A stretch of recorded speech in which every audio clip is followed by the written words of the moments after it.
Ryan Reynolds here from Mint Mobile.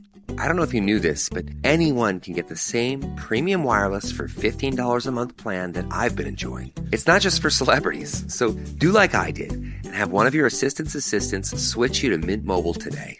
I'm told it's super easy to do at mintmobile.com/switch.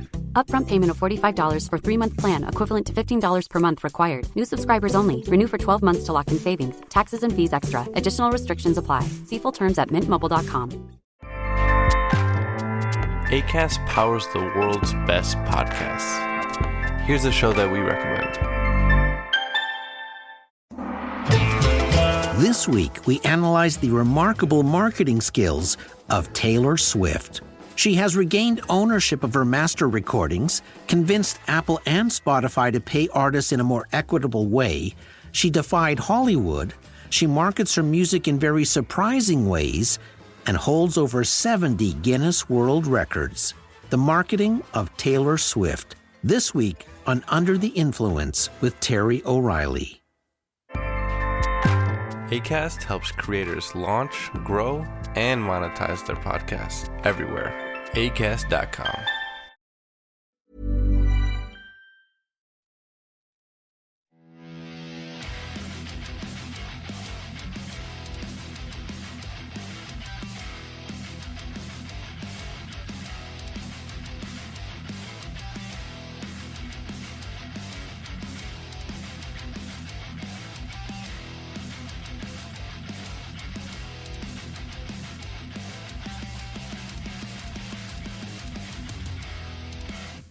Hello guys, welcome to this week's episode of Heavy Metal Tones with me, your podcast host, Tony Evans.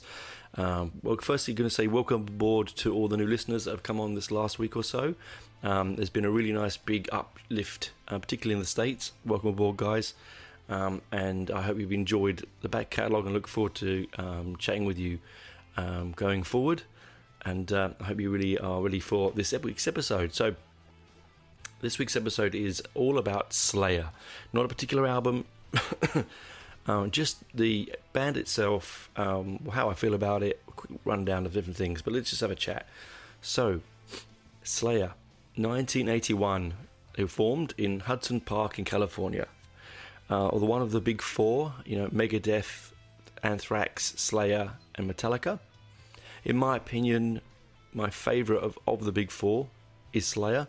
The reason I really enjoy Slayer more than the others is that even though all of them have very, very good albums, is I like the thematic imagery and I like the music. To be honest, that's as really as rudimentary as it comes.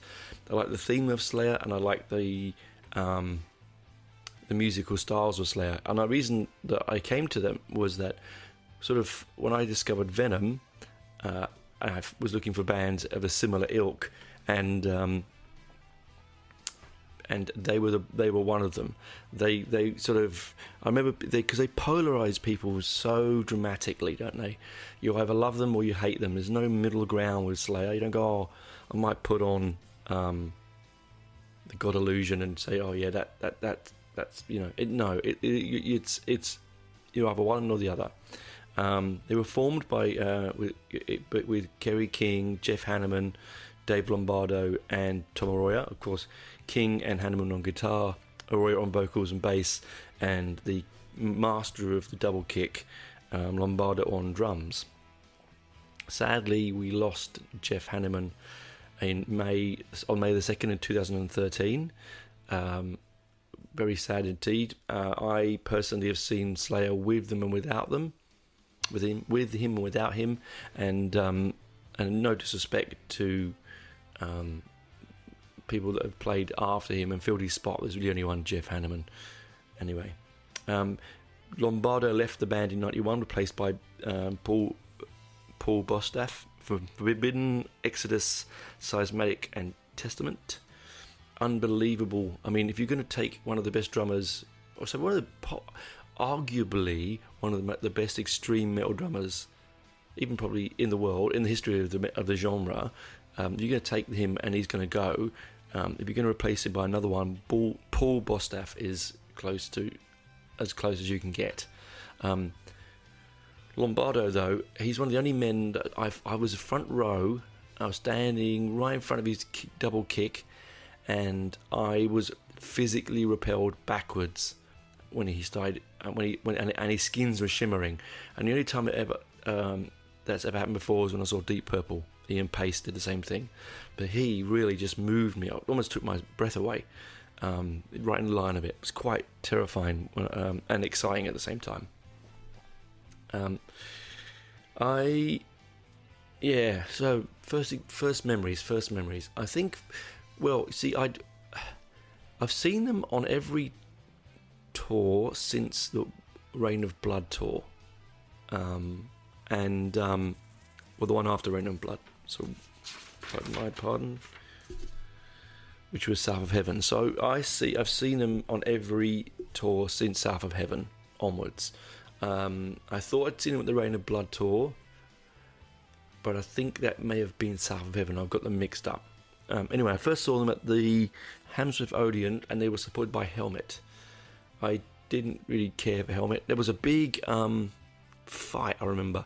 If you've ever been to Hammersmith Odeon, you got the two sets of stairs from the kiosk that go up to the balconies, and there were two sets of rival metalheads. I don't know what they were doing, but they were chucking peanut M&Ms at each other and chucking Coke at each other and beer, and it got a bit tasty, I have to say.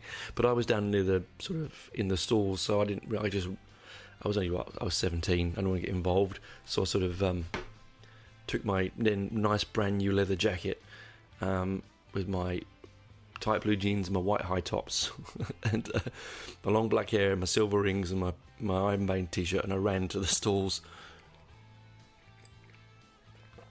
That aside, that was the first time I saw them, and I've seen them on every tour since then, in Australia anyway, since I've been here. They've released 12 studio albums and a couple of live albums.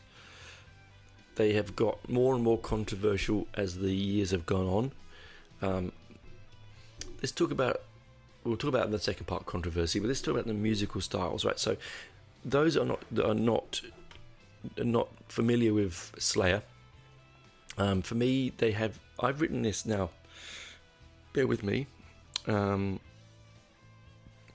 what I wrote down. I wrote this weird thing down. Where did I write it?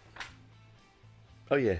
I call it the la-di-dahs, the Slayer la-di-dahs. So Kerry King and Jeff Hanneman dual guitaring. Now, Jeff Hanneman, in my opinion, even though Jeff Hanneman and Kerry wrote all the music for the and most of the lyrics for the albums, I think that Jeff was a better guitarist. And now, sorry Kerry, if you ever listen to this is not saying you're not better than, you're worse. It's just a different kind of guitarist. Whereas Kerry has this, I call it the la-di-da Slayers la-di-das, and it goes la da da da da da da da da da da da da da da da. You'll know when you hear it. You can't unhear it once you hear it. Listen to Reign of Blood and you'll hear it. I call it the Kerry King la-di-das. Now, he also is slightly one-dimensional when it comes to his solos. His solos are very shrill and which fit the music really, really well. He seems to sort of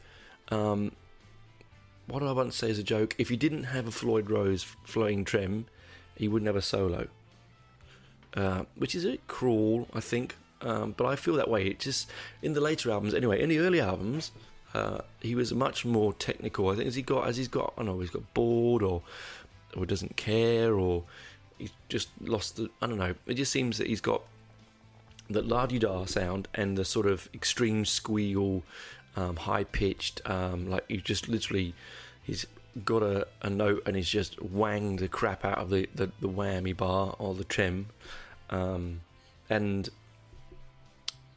get me wrong, it plays its part in the chaos that is Slayer, but it seems to get a little bit jarring to me after a while.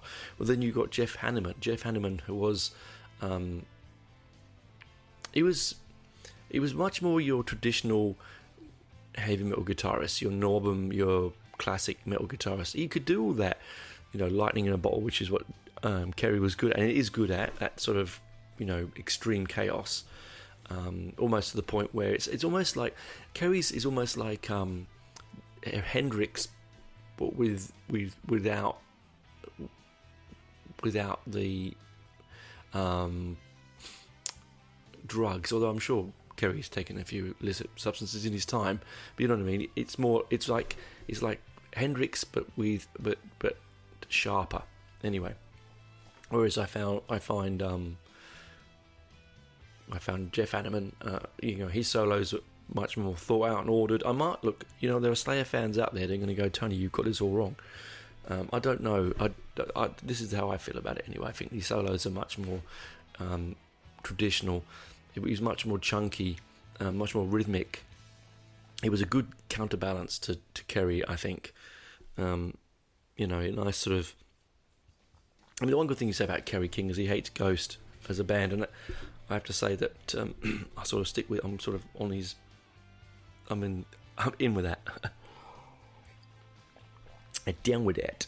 Now, that's the two guitarists, and I think, and as the albums went on, so as you went from sort of the first one, Show No Mercy, which is an absolute corker of an album, right through to Repentless, even though Repentless does not have, I think has a little bit of Hanneman on it, but not much, you find that they sort of got more wild, more la-di-da-ry, more one-dimensional, really, I think I have to say, and that's really a very, not a very flattering thing to say, but it is what it is. I think the later albums, I think particularly from sort of Christ Illusion, not God Illusion, the Christ Illusion, World Painted Blood, and Repentless, those last three albums, sort of, even though I saw them live on those tours, it left me a little bit cold, to be honest. It doesn't have the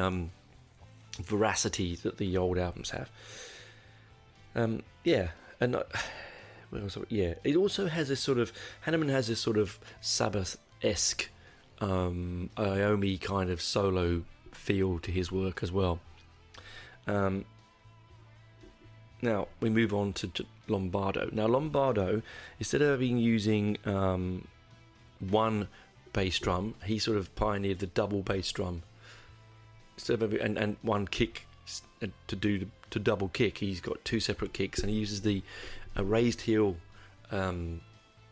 technique, which is basically, he must have really tight calf muscles because he doesn't put his foot down. He uses his forefoot. He uses he's got his heel up and he's using the back of the heel, and that's really, you can really speed up. It's like being on a push bike, right? If you can imagine it equated that way, and the speed that he could get, as I told you, just outrageous. And it wasn't just the speed of his double kick, right? It was just he had this.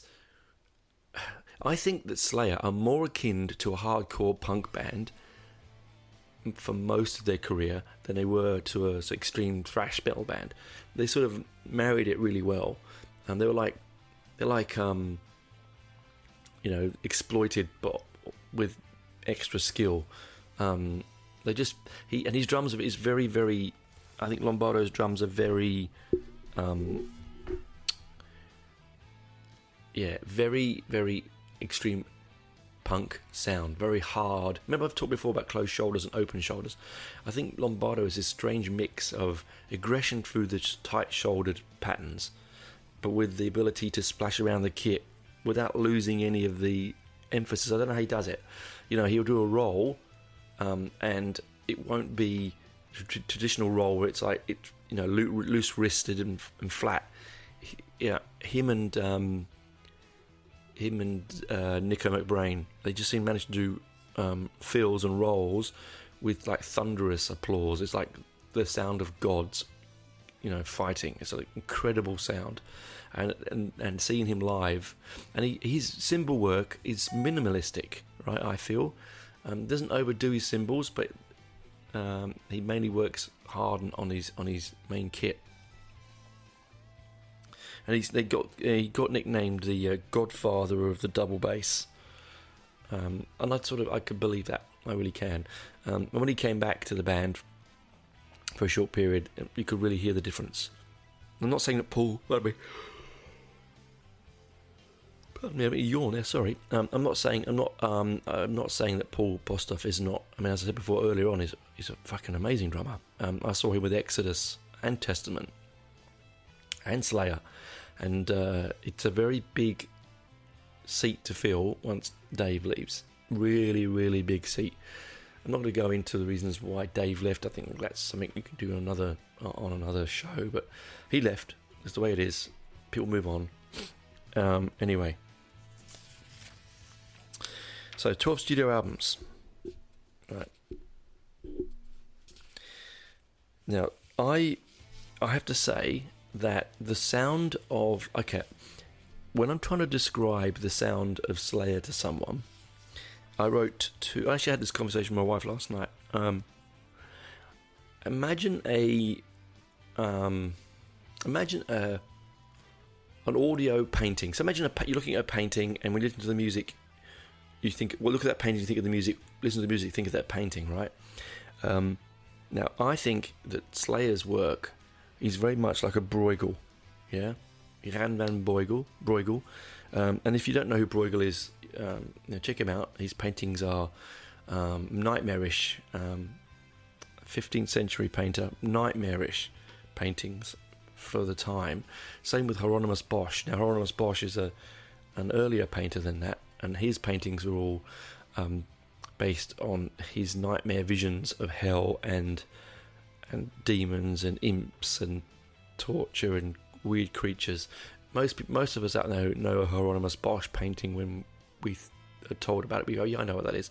Bruegel was another one. So look at Bruegel, in the same family and vein as Bosch, and I look at them and I go, yeah. And even to some extent, there's a German painter called Max Ernst. He's my favourite painter, in fact, of all time. He's my favourite painter, I can say of all time, but my favourite painter is Max Ernst. And he paints surrealist paintings, not melting clocks and bananas, as phones. No, not that kind of stuff.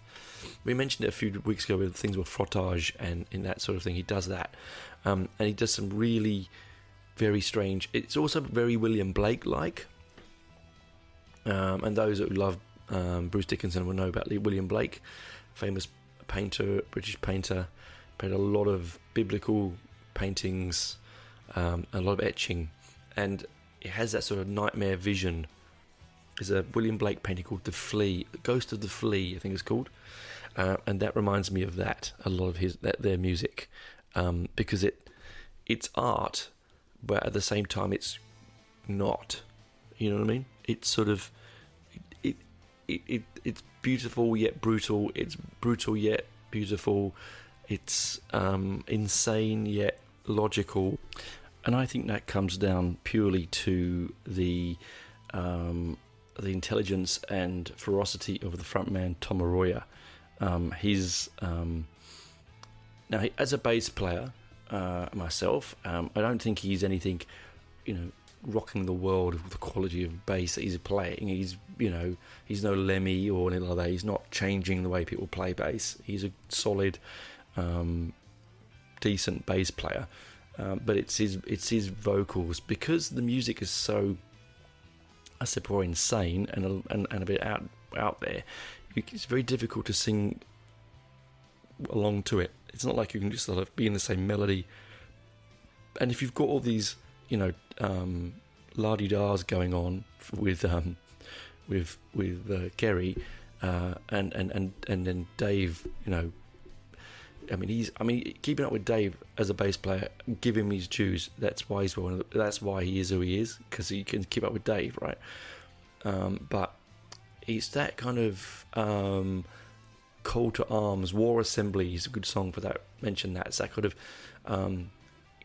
follow me, I'm a leader kind of vocal. Sorry. It's very much like that, isn't it? It's very call and response. It's very sharp. 3 words, 4 words, 5 words in the line and no more. Because they're not kind of band that just gonna, what they put across lyrically is quite intense. So to get that across with that kind of musical form is really hard, and I really love Tom's voice. I love that sort of it out of the big four, it's my favourite because it has that real. You think it's going to be unlistenable, right? Can't say the word. Anyway, you think, it's going to be that, right? And you put it on, and it's not. It's actually really melodic, and it has that, as I said, that sort of punky shouting at us kind of. Listen, I'm telling you what's going to go. This is what's happening, kind of vocal. And as a front man, he doesn't run around. He's not, but he commands an audience so well. When you've got Kerry one side and Jeff the other and Tom behind you, that's a big sound. And to be in front of that big sound is something you have to give them some dues, right? It's cracking ensemble, and yeah, Tom is Tom. I mean, now even though he spits out lyrics about Satan and the Nazis and so on, he's a born again Christian, and he's a really nice guy, and he's he comes across like he would rip your face off, but at the same time also probably little less, get behind me, Satan kind of guy. He's a really, and as I said, he writes some of the lyrics. I think mainly Kerry King and Jeff wrote the lyrics. So he has to sing stuff that he's probably not that comfortable singing with these days, but he does it because it's entertainment, right? At the end of the day, it's just entertainment. But yeah, I think he finishes the band off fantastically. You could not, if say for instance Kerry left, you could probably find a guitarist that may replace him. That's very difficult because Kerry has that very unique lightning in a bottle aggression and amphetamine kind of nightmare. Dave could be replaced. It was really tricky, but it said sorry guys, as I said, Paul does a really bloody good job at it. Now the people that have come and gone replacing Jeff, they are what they are. I mean, I don't know if any of you guys have seen the band since Jeff passed away. As I said, I've seen him a few times. I saw him with Gary Holt. Now, Gary Holt joined the band in 2011 while Jeff was unwell, and he's from Exodus, right? So I love Exodus, and I've seen Exodus a few times, and to have Paul on drums and Jeff on guitar, he's not going to be Jeff, right? Gary Holt, he's not going to be Jeff, but if you want to look in the dictionary for a picture that someone said heavy metal man image, Gary Holt is it. I mean, he really looks the part, he lives the part, he is an incredible guitarist. And I think Exodus are one of those bands that are so underrated. Blacklist is one of my favourite songs of all time of theirs, and it's just people just don't. And seeing them live, the circle pit that happened for that was insane. I mean, I was on the side, I didn't go near it, but holy crap! You could almost have its own. It almost created like a tornado the way it was spinning around. So really, really great replacement, but not quite Jeff, right? You know what I'm saying? So whereas if you took Tom away, it just wouldn't work. I don't think it wouldn't be the same. That kind of that cry he has, that war cry, that painful falsetto that sometimes he does, that it's just, that he obviously can't do anymore for his age, because that kind of thing on the voice, it hurts, doesn't it, after a while? But yeah, brilliant singer. So that's Slayer in a nutshell, really. So I'm going to go and warm my drink up. I get a fresh one, I think, and we'll go album by album. I'm not going to talk, as I said, in depth to each one, just some listening notes maybe, and then chat about some of the controversies that hang around the band, rightly or wrongly. Anyway, enjoy the adverts. It's come up to Christmas, so you might get some ideas for presents. For me, it's quite straightforward, guys. Records, just buy me records. I'm really happy with it. Or tickets or t-shirts. Not hard, is it? All right. Talk to you soon, guys. Bye now.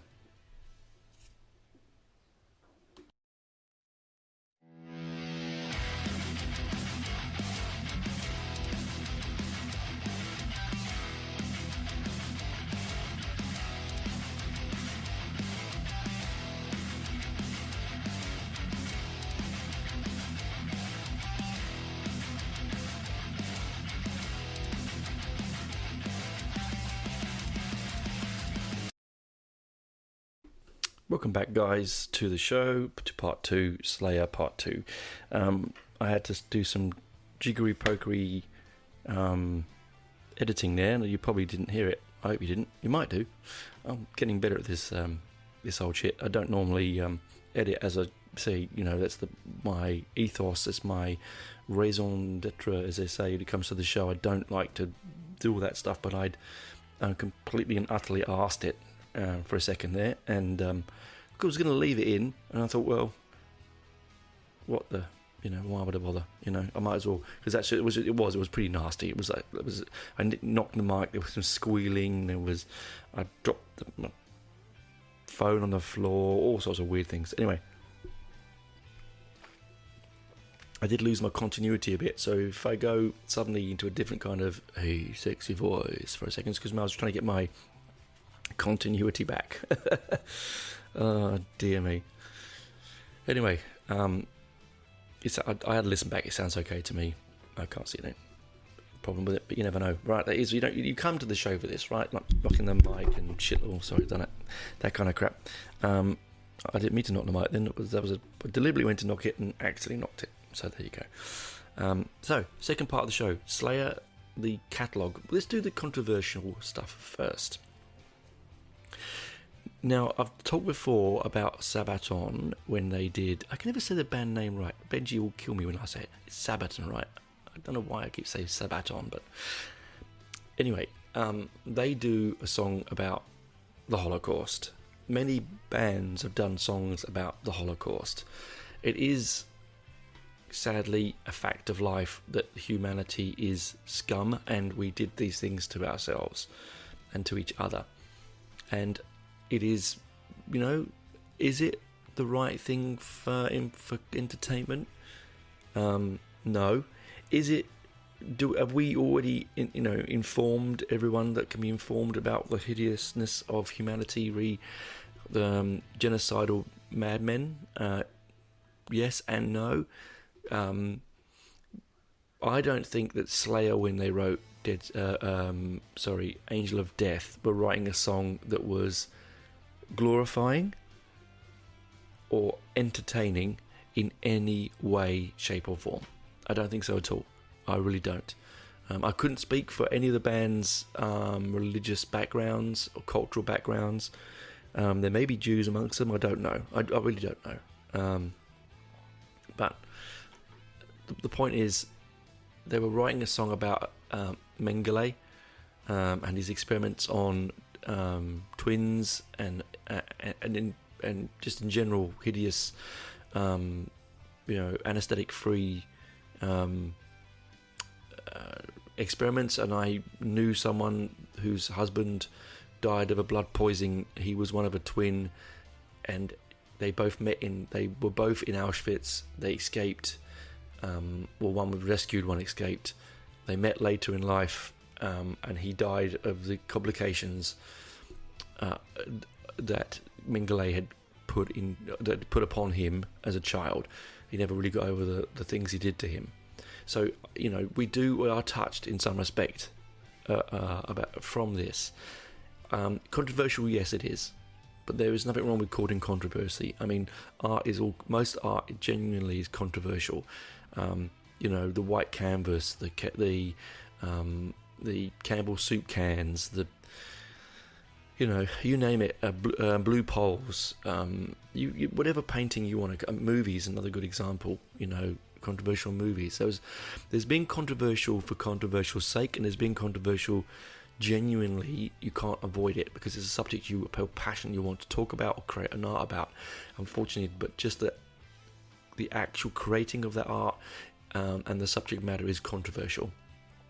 And I don't think that Tom has come out and said no, they didn't go out to write and glorify the pain that's suffered by the Nazis. There are bands out there that have done that. A lot of the skinhead bands of the 70s, Screwdriver is one of them.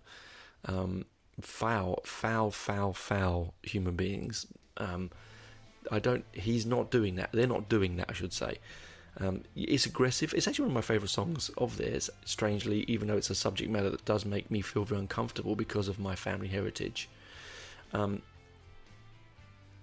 it's powerful. They don't shy from it. Lyrically, it sort of hurts, but musically, it's just, I can't swear here, but fucking amazing. All right, so you can choose to enjoy the music and listen to the lyric and not really listen to it. You can choose to listen to it and learn from it, and maybe even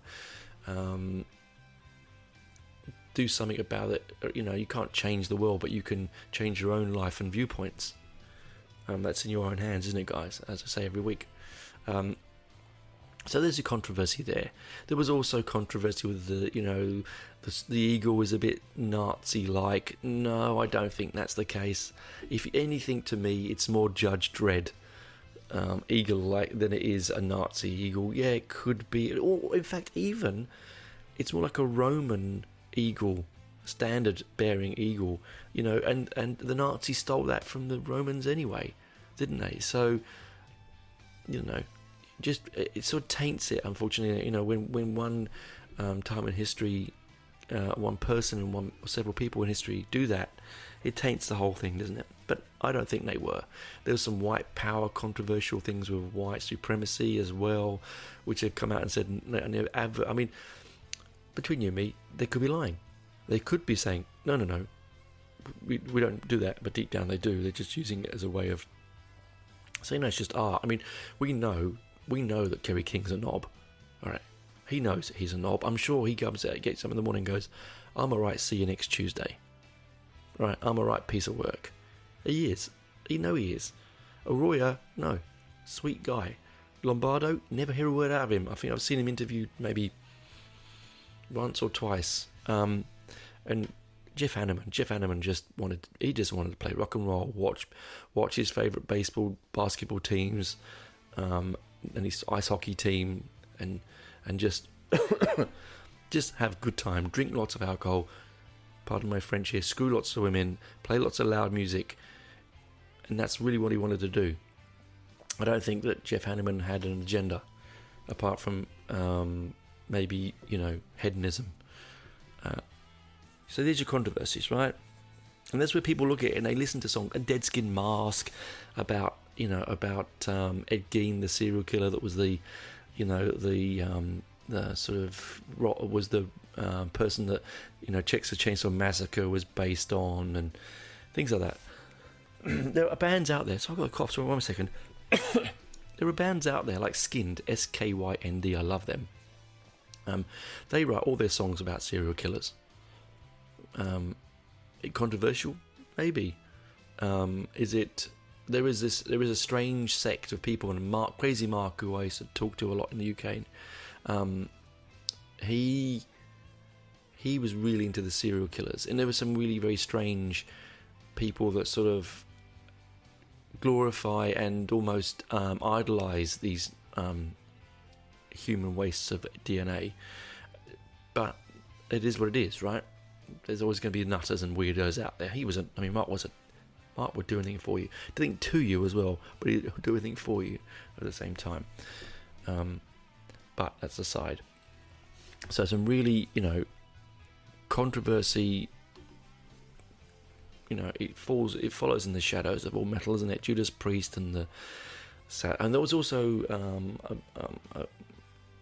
now I don't know. I sort of don't want to talk about it because I think it's a horrible thing, but a couple of boys killed, I think it was a couple of girls, and they stumped on their heads, and they did all sorts of things, and they blamed the lyric to one of the Slayer songs. Well, they took them to court, and it was obviously overruled because it's nonsense. But But when you do play with fire like that, you are going to get burnt.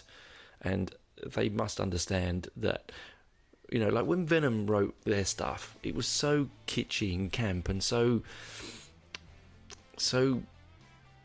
The Devil Rides Out, so hammer horror, that even though there's lots of very deep and dark, meaningful lyrics in their work, you don't take it as seriously. Whereas bands like Slayer, because of things like, as I said, Den Skin Mask and Angel of Death, and they will make you Mandatory Suicide is another one, which is actually one of my favourite songs. They will call that controversy. So if you've not listened to them because you're on the edge, maybe you live in a quite a religious part of the world. Maybe you in one of those southern states of the United States there, where you can't. So sorry, guys. I'm just going to pause. I'm going to have a cough. One moment, and we're back. Great pause. Good editing there. If you're there and feel that, but also listening to them could cause problems in your life, then don't. Obviously, if you've just not gone to them because you thought, oh, geez, it's going to be too hard, too heavy, too aggressive. Don't like. You think it's going to be screamo lyrics. It's not. The vocal lyrics are very easy to understand. But the controversial stuff, that's really, it's in your own head, isn't it? Controversy is a figment of the personal, the listeners or viewers' own moral ground, isn't it? So if you put on an album and it's talking about the Holocaust and you're so sensitive to that fact, it's going to cause you controversial feelings. You're going to feel upset. If you go into it and think, no, I'm going to listen to this and try and enjoy it for what it is, you're fine. But it is all about your own moral compass. So don't stop yourself, I think, guys. I think the good honesty is don't stop yourself listening to stuff. And that stopped me. It never stopped me. There are stuff that I won't listen to. Yes, there's some things that really do affect me, and I stay away from. But, it's like Ozzy's, Suicide Solutions and stuff. Again, you weren't in the head of the person putting the pen to the paper. You don't know what they were thinking or why they were thinking it.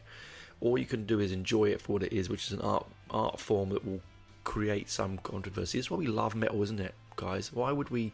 Otherwise, we'd be listening to ABBA, wouldn't we? Or, which I do, that aside, you know what I mean? Or One Direction or something mindless like that.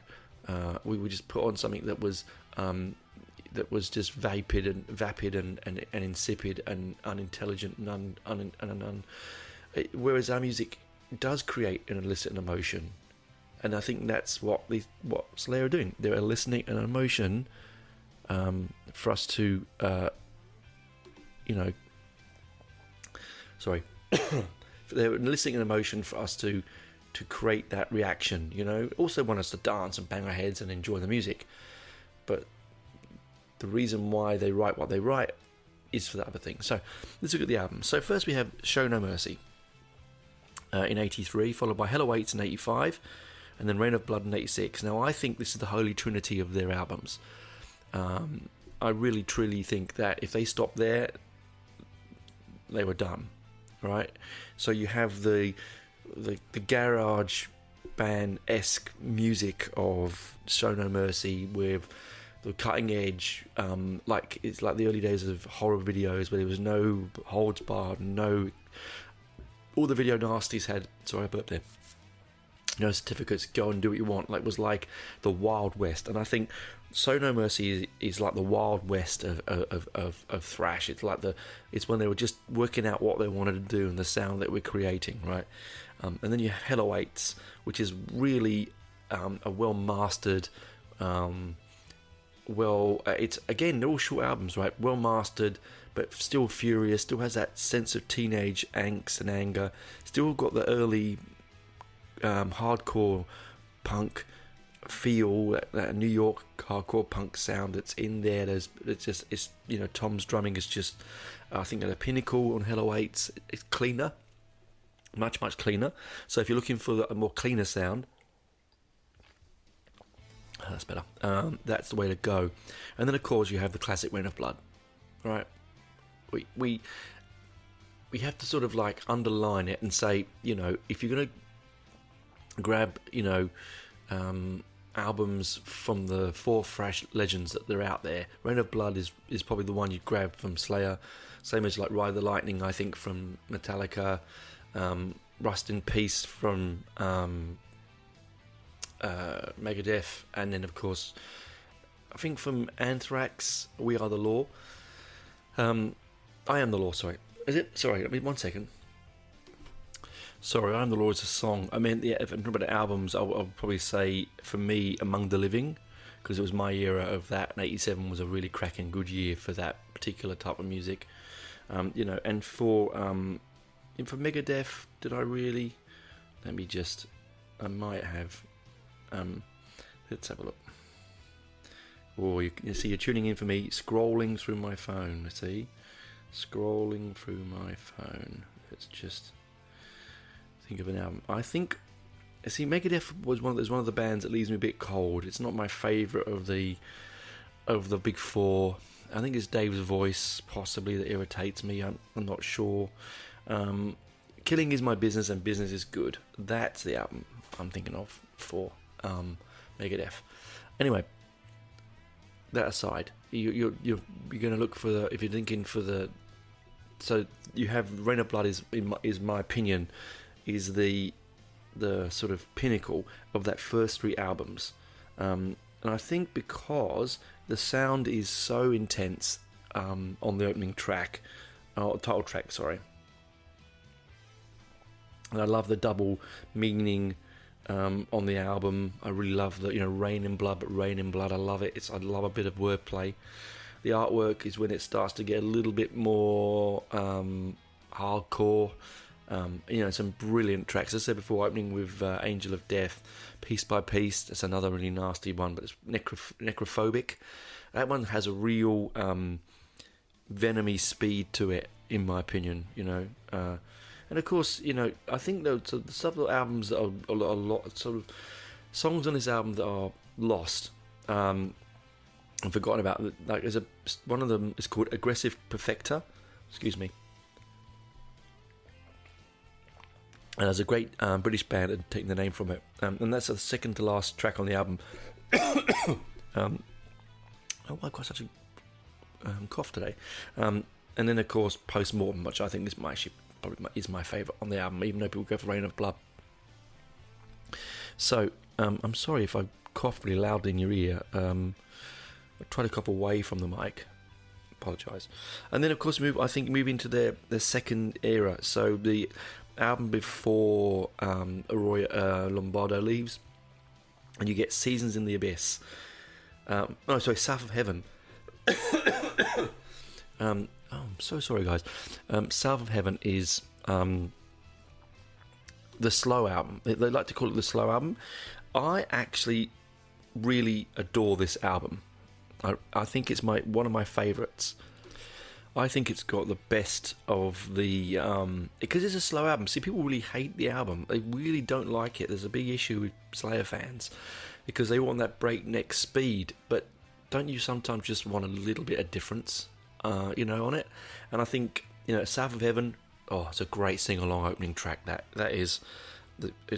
just love it. I think it also is such a beautiful play on it. South of Heaven, isn't it? So hell, I love that.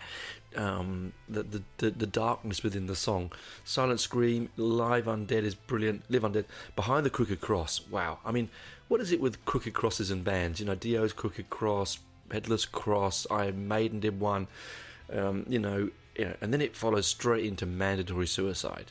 Now this, I mean, as a controversial, it's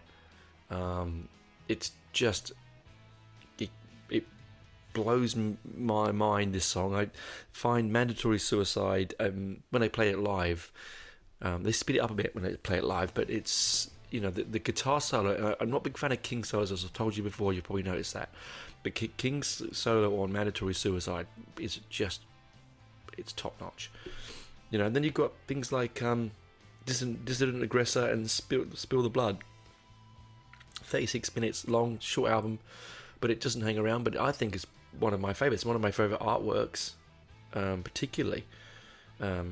but people don't like it. I don't understand it. I wouldn't say they don't like it. I'm sure there are people that love it. It just seems like it's not the most loved of the albums.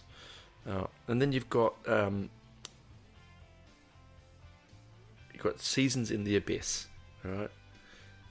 Now this one, where is it? Just I made a note here. Hang on. This one is actually no, I've got it the wrong way around. What am I talking about? Tony, you plonker. I think no. See, this is what happened. My coughing has put my brain somewhere else. I'm so sorry. South of Heaven, Seasons in the Abyss is the slow. I think is the slow album. I think that's the slower album. South of Heaven is different. I think. Let me just double check that because I think I'm going ever so slightly nuts. No, I was right the first time. This is the South of Heaven is a slower album. Seasons of the Abyss is back to the original lineup with Dave Lombardo on drums. It did very, very well. Rick Rubin produced, and it did very, very well in the charts. It's a blitzkrieg of an album, and let me just get back to the line. So you've got your War Assembly, which I said, great live album. Right, it's a real war cry song, isn't it? Right to the bone. Blood Red, Spirit in Black, Expandable Youth. Oh, I love that song. It feels like the old Rain of Blood speed again. Dead Skin Mask is a classic, isn't it? It's an absolute classic. That wonderful psycho soundtrack, with someone, hello, hey, is anyone there? Like they're talking in the background, and then of course just a really brilliant rhythmic middle eight, and it's just, it takes you away. It's fantastic. And then Hallowed Point and Skeletons of Society, Temptation, and then of course you've got Born of Fire and Seasons of the Abyss, which is the title track, which I really like as well. If I've got it wrong and I've got them mixed up, please do tell me. I said sorry. My having the cough, it took me out of my head. Anyway, I'm back to normal. I've had a big drink. I should be alright. I don't know where that came from. Anyway, so we move from there. So then you go into the next middle three, where you've got Divine Intervention from 1994, Undisputed Attitude 96, and Diabolus in Musica in 1998. I have to say that these Divine Intervention and Undisputed Attitude are not albums that I know very, very well. I revisited them for the show, and I have to say that the title track on Divine Intervention is a stormer of a track. I think it's probably the best opening track out since Reign of Blood. I think it's polished, clean, aggressive, intelligent, thumping. It's just a brutal album from beginning to end. Now looking at it, it is very much that sort of early 90s to mid 90s sound, when we were sort of still dealing with the hangover of grunge. And metal was sort of not in. It was not seen as something people would listen to. It was on the wane, and it wasn't ready to come back again when it sort of came back in the early 2000s. But it was sort of that middle. It wasn't. We were moving away from it. People weren't listening to it, according to record companies anyway. So it was sort of. It's that sort of very clinical, and it's also much where the digital sound is starting to come in. You can feel that it's recorded in a different studio, different producers. Has that. I don't know. It has that. It doesn't have the typical Slayer sound. I have to say, I think it's quite different. And then we move into. I looked at Undisputed Attitude, and I've wrote groovy. I think this is. Can I say, without sounding like a dickhead, this sounds like the Slayers' groovy album. I'm probably wrong. I thought it has got a deep groove in this album. I think it's got an absolute bitch of a bass groove in it, and I think that might be down to Tom, right? Let's have a check that. Wow, yeah, see me typing on a keyboard, and you love this. Yeah, I think things like Sex, Murder, Art, a great sort of modernist piece of music, I think. I'm not sure I don't know too much about things like SS3 and things like that. I mean, it's you could read all sorts of things into that particular song. It is very controversial in the fact that it's very explicit lyrically wise. I think it was that era when the little black label would come on the record and it would say contains explicit lyrics. The record label weren't happy. They really didn't want to release it in the way it was. They sat down with them and said they wanted to re-record it and take some of the explicit lyrics. It says that they also wanted a hit song. And you're talking to Slayer, for God's sake. I mean, you don't really want to do that kind of thing. You know, it's not got a band that can do that, right? It's also the first album to feature Paul Bostaph after replacing original drummer Dave Lombardo. His songs, they vary. There's lyrical content again around the Holocaust theme with Reinhard Heydrich, serial killer Jeffrey Dahmer's an influence on this album as well. Look, again, it's probably one of the reasons why. I mean, I say groovy musically, lyrically, it's a little bit out there. I think they were sort of, I don't know, doing. I don't know what they were doing. Honestly, I think they were courting controversy. Maybe I know that they were not unhappy with the record label. And then you move to Diabolus in Musica, which is actually one of my favourite covers, album-wise. It's the most musical of the albums, and does that sound weird when I say that? Most musical, it feels it's the most traditionally, classically musical. Yeah, it's not stark, angular, aggressive, dark and angry. It does have those elements. It wouldn't be Slayer without those elements. But it's certainly, I think, the most musical of the albums. Now, the reason I say that is it's the first album that they mainly played in C sharp tuning, named after the musical interval known as the dissonance, for its dissonance. And its lyrical themes explored on the album include religion, sex, cultural deviance, death, insanity, war, and homicide.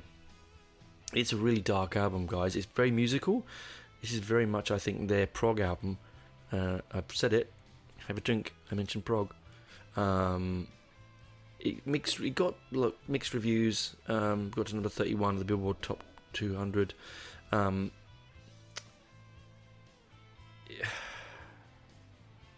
wouldn't say, again, it's not an album that I rush to. You know, it has its moments. Okay, it has its moments. You know, Death Head is particularly very much a Hanneman kind of lyric. You know, Perversions of Pain, again very kingy. In the name of King God, that's pretty out there as well. I think one of my favourites. Screaming from the Sky is only 3 minutes and 12 seconds long, but I think that one could be on any album, any of all the Slayer albums. That's sort of like a very classic album. Over Enemy, State of Mind. Sorry, I mean it is. As I said, very musical because it's in a different tuning. It's drop tuning, which I don't normally do. I find it really. It's quite intense, and I love intense music, but I think it's a slightly bit too intense for me. Still, great album. I think one of my favourite covers. It's one of the darkest covers. It's not a painting. It's quite a stark image. Check it out, guys. You'll see what I mean. And then we move to God Hates Us All. Now, I've written here that there's 3 albums, and I think actually Diabolus in Musica, God Hates Us All in 2001, and Christ Delusion in 2006 is their anti-religion triptych. Well, triptych's the wrong word. Trio of albums, right? Little subsection of Slayer albums, and you know, God Hates Us All was one of the albums that I remember a lot because my kids were young, and there wasn't a lot of metal around in 2001. Not really good anyway. We were stuck with a lot of that Tool and Helmet shit, and so it was like trying to find stuff that was a little bit more bitey. and God Hates Us All came out, and I remember thinking, "Oh, this is a bit of what I'm looking for." To be honest with you, it's their 9th studio album, and it got a Grammy-nominated song on it. Disciple got for its lyrics, which is incredible. A band like Slayer have not had any don't get really major awards. They make heavy metal awards, but they're not going to come in the Hall of Fame kind of thing, are they? Right? Because they explore very complex ideas, right? This one again, religion, murder, revenge, and self-control on this album. And someone's said it was a groove metal. I agree. I think this is again a very groovy. This Trivium of albums has a groove feel to it, very much so. Rick Rubin produced again. The album there's a Behemoth album that's come out recently. It looks a bit like this. I find this really boring. 3 inverted crosses to make a snowflake kind of thing. Come on, man. What were you doing? Are you trying to get out of the contract? You don't have anyone to do the cover. But apparently that they had to do it. In order for the album to be sold in retail outlets, an alternative slipcase was covered, because the actual picture's got a Bible with Slayer etched into it and blood all over it. That's the one you want, right? And then you look at the white slipcase and you go, come on, guys. No, I understand. I just think, why don't you just grow a pair and put it on the shelves? But I suppose they've got to put food on the table. You can't sell records if record companies and states in America and religious countries elsewhere won't supply the album.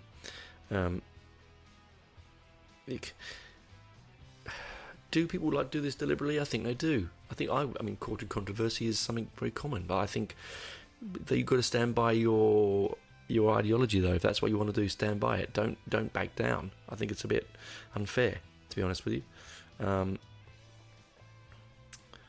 It's a lot of the lyrical themes, Satan, self-control. There's some Dungeons and Dragons stuff in there as well. Track listing. Let's have a look at the track listing of this. Oh, here we go. Okay. You got Darkness of Christ. Again, this is all God related, right? Disciple, which is the one that was awarded. God Save Death, New Faith, Cast Down, Threshold, Exile, Seven Faces, Bloodline, Deviance, Warzone, Here Comes the Pain, Payback, King, right? This is the last album with Bostaph, I think, for a little while. I think he left on this album, which is, a shame, because I think that's why when I actually listened to the next album, not maybe God Christ Illusion, but maybe World Painted Blood. The next one's Christ Illusion. So if you want a really controversial album and you want to really put play something that's going to piss people off, do God Hates Us All. Okay, that's the one to do. All right, because it's the one that most people are Raining Blood. God Hates Us All, the ones that people remember, because it's not. It's very easy to upset religious zealots, isn't it? Right. So this album and that album. So Rain and Blood and God Hates Us All. I think if you're looking for albums to feel really choose and see what Slayer really is, that's that. And of course, Show No Mercy. The Christ Illusion in 2006.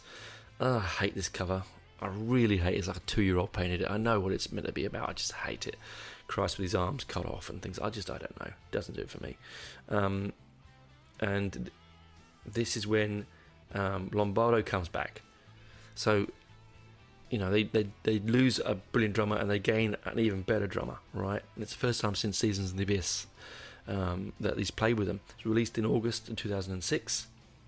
Again, depicting a mutilated Christ paint on the by Larry Carroll, did most of their albums.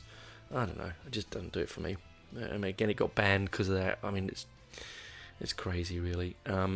It got another Grammy Award winning song, Eyes of the Insane, and Final Six. Let's have a look. Track listing, here we go. Flesh Storm, Catalyst, Skeleton Christ, Eyes of the Insane, Jihad. I mean, 2006 Jihad. Again, it's just caught in controversy in the way it is. Confederacy, Catatonic, Black Serenade, and there's an alternative version of that. Cult, Supremist. I mean, Supermist. Supremist. Yes. Again, musically, I like it because Lombardo's back. I find it a bit of a boring album. I don't know what it is. I think I sort of fell out of love with Slayer around this time, I think, and that's what sort of threw me off them. I just thought they were like, oh well, we'll just do this album because we're known now for being sort of anti-Christian, anti-religion, and they weren't really at first. I think something happened in them, and it just seems to, maybe because the music's waning, the situation, they're losing fans. How do we get more? That, you know, controversy sells. That's probably it. Or controversy sells. And then we were World Painted Blood. I saw them on this tour in 2009 with Megadeth. Funny story, I completely missed Megadeth because I was at the bar drinking. Everyone had left the bar. I thought it was a support band. I was half pissed. Wandered in halfway through the Megadeth set. Yes, I didn't miss much, but yes, I was a bit annoyed because I'd paid to see both of them. Slayer went off. I got such a bang over, such a whiplash from it. I liked World Painted Blood. I thought this is the album where they truly understood the internet, I think. And this is going to sound silly when I say that. I think they really used the internet in such a great way with this album. They really did. I think they promoted it strongly through YouTube. They Facebook stuff all over the place. They were, you know, it was downloadable. I mean, I know there's an era of all bands are doing that now, but they weren't doing it then, right? I think I remember getting my copy with a really lovely slipcase for Christmas for my kids. There's a nice CD with a sort of blood red slipcase, and it's just a good album. It's actually probably my favourite of the later albums.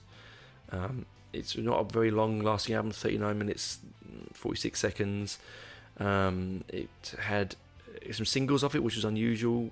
Psychopathy, Hate Worldwide, World Painted Blood. I thought World Painted Blood had that Tom Arroyo sing-along Shout Again, which I thought was really good.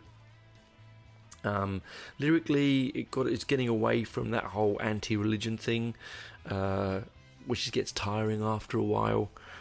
It started to use more, it was more of their typical Slayer themes: war, hate, fear, but not just hate of God and hate of organised religions. It was a bit more like the old classic old style, really, which that's what I like. There's stuff about Elizabeth Bathory in there. The Queen, the not Duchess. What she was a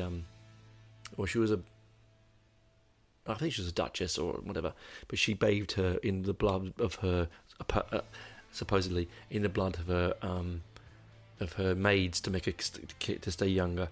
And you've got your tracks on here, and honestly, this is probably the one I come back to the most of the later albums: World Painted Blood, Unit 731, Snuff, Beauty Through Order, Hate Worldwide, Public Display of King, Dismemberment, American, which is a really good song, I think, very anti-American. I really like that one. I'm not anti-American, just Americans fighting back, not just being rolling over, and not of this God, which is, back, you've got to have a little bit of the anti-God stuff in there. Musically, though, I think it's as hard as they come. I think it does suffer from that digital world slightly. It has that digital sound. It's a bit cleaner, less aggressive, less filthy that some of that Slayer stuff used to be. I'm just checking. I think, if I'm rightly, Paul Bostaph was on drums again. No, Lombardo's on drums, sorry. I know that it was a bit of to and froing. But yeah, completely and utterly the truly a 2000 album, I think, that one. And then we move from there onto the last one, Repentless. And now, this is, of course, without Hanneman, which is sad, but it is what it is, right? And I have to say, I don't enjoy the album. of all the albums of theirs I don't listen to and I don't really enjoy is this one. People really like it. People have a soft spot. It did very well in the when it was released. I just find it very I don't know. It was released in 2015. Gary Holt's on guitars because Hanneman just died of liver cirrhosis, or cirrhosis of the liver, I should say. Rick Rubin's still producing. Artwork's good again. It's that Christ image again, the anti-religious thing. Slightly long, 41 minutes. The singles were good. Repentless was a good single. You Against You and Pride and Prejudice is a good album, good singles. But I don't know. It sort of, there's a lot of alcoholism sort of in around it. I don't know.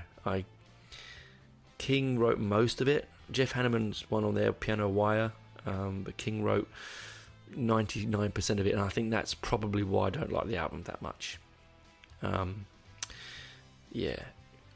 Probably if I'm looking for a highlight, I'm going to say Chasing Death, maybe Take Control, probably the title track.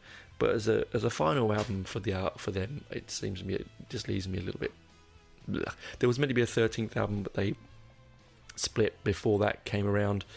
I'm pretty pleased about that actually, because I think if Repentless is, although sadly, because Repentless is the last album, what they should have done is probably left it on World Painted Blood. I know at that time, that was 6 years before Jeff had died and they were still touring, but I don't know once Jeff went whether they should. I mean, changing drummers, it's not the end of the world, even though Dave is a very big seat to fill.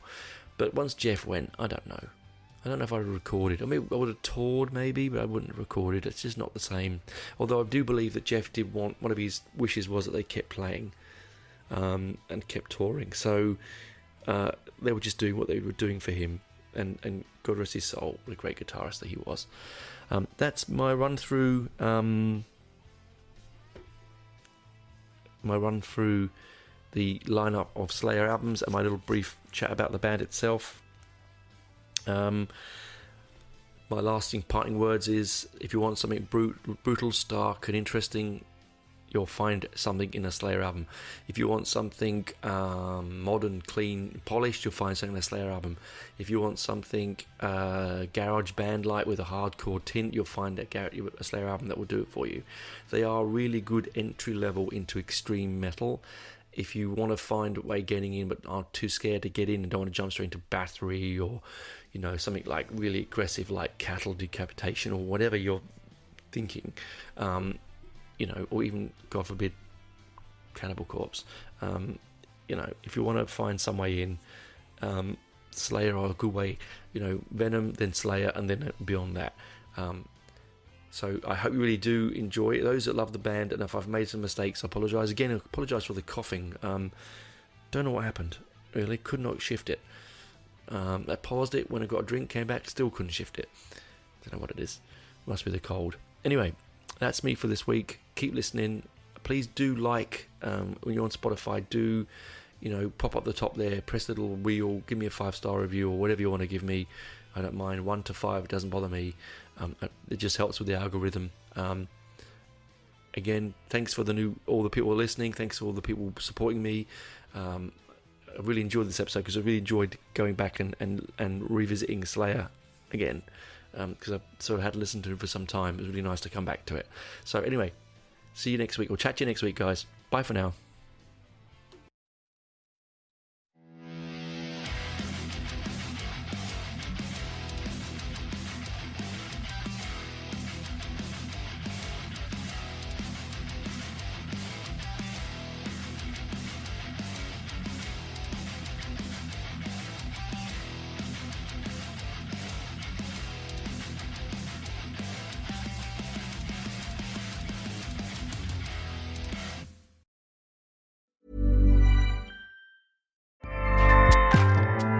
Acast powers the world's best podcasts. Here's a show that we recommend.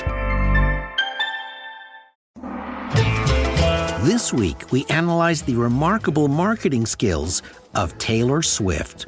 She has regained ownership of her master recordings, convinced Apple and Spotify to pay artists in a more equitable way. She defied Hollywood.